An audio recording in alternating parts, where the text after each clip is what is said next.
Purpose, how to not be lonely while being single and how to find great friends. Great question.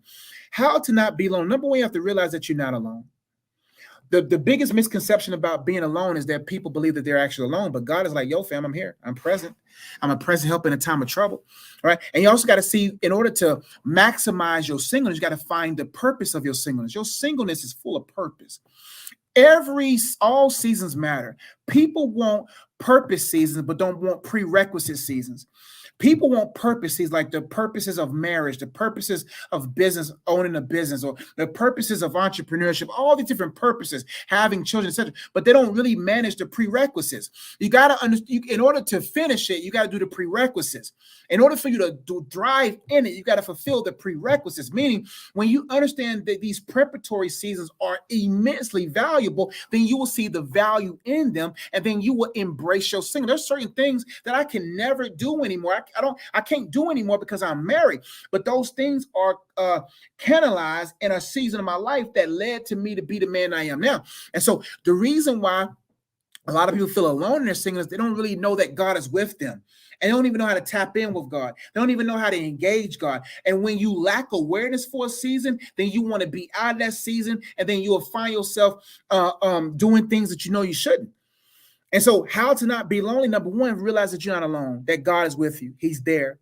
And he wants not just to be there, but he wants to be there to take you there. He wants to build you there so you can be the person that you need to be for whoever it is that you need to be with, right? And the beautiful thing about it is that singleness is a gift. Singleness is a gift. Unfortunately, most people don't unwrap it. You got to unwrap singleness and see what singleness wants to give you. Because I'm telling you, marriage is hard.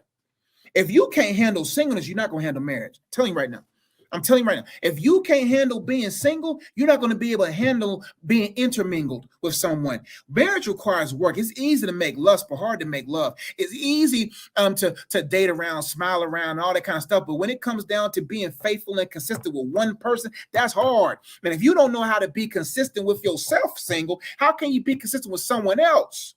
So now you see that the realities of marriage is so significant that it makes a singleness significant, and realize that I have to tap into the sufficiency of God in this season so I can be strong enough to manage the next season.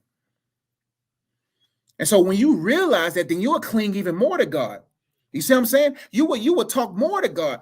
So whatever desire season that you want, you got to have some divine observance. You got to say, I got to observe the divine. God show me who I need to be. Reveal the character that I need to have. Make sure my wife ain't gone.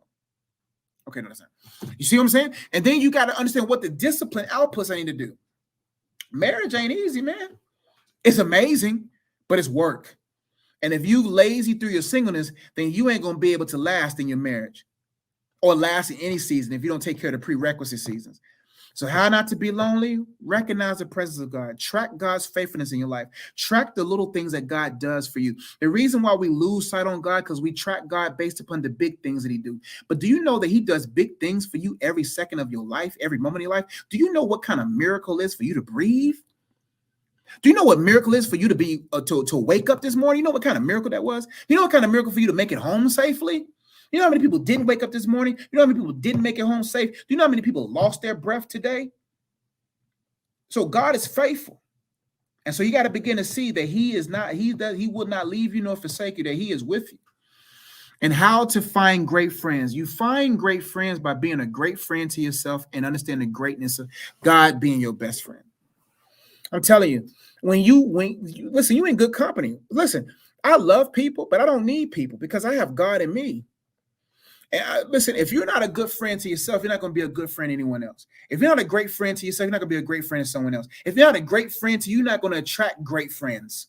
All right. And if you don't understand the friendship, he said, I no longer call you servants, I call you friends. And if you're not a friend of God, you won't be a friend of yourself. And if you're not a friend of yourself, you won't have the wherewithal to be able to tell everyone or people whether or not they should be your friends or not. You got to be able to have a level of discernment to select your friends, because people in the friendship category benefit from it. They get free meals off of you. They get free advice from you. They get free time from you. And the friendships cost. And so, listen, enjoy your two friendships. God is a free friend and you are a free friend. Then let the Holy Spirit select your friends.